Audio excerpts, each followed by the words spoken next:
And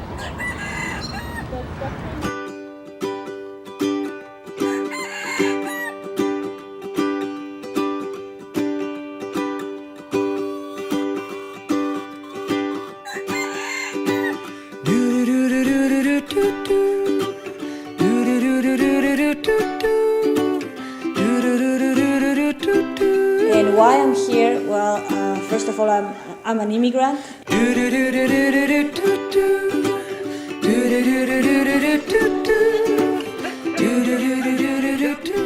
My name is Will Lambeck. I work with an organization called Migrant Justice. The conditions on Vermont farms for migrant farm workers are pretty dire. In 2014, we did a farm worker to farm worker survey with more than 10% of the entire population in the state of migrant farm workers. And that survey demonstrated what many of us already knew, and that's long hours of difficult work for very low pay. Close to half of migrant farm workers don't even receive minimum wage. Vermont's most iconic industry, which is dairy, is now completely reliant on a largely hidden and isolated population.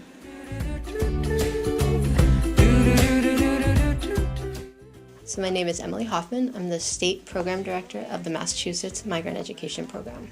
When you think about this population, one of the biggest issues is obviously poverty.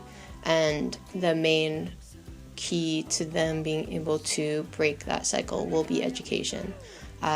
It's probably the strongest thing that these families can do to leave the migrant cycle. And so our program is specifically focused on making sure that those children, regardless of wherever they are in age, whether it's preschool all the way up through high school, is that they're being given the support so that they're successful in that route.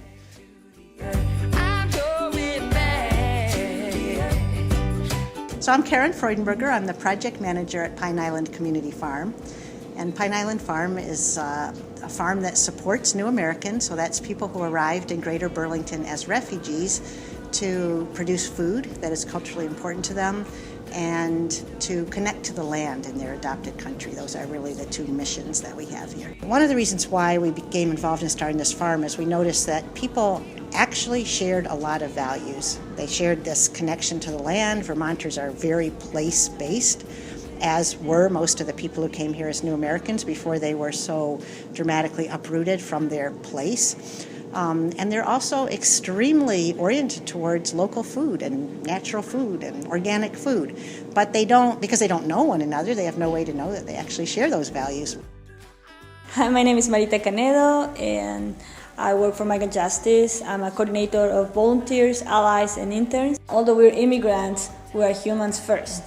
And when we talk about every campaign, we always talk about this is a human right, so people can see us as people and not only as immigrants. So the first thing we ask to people is to open your eyes and raise awareness about there is an immigrant community that is supporting a whole industry.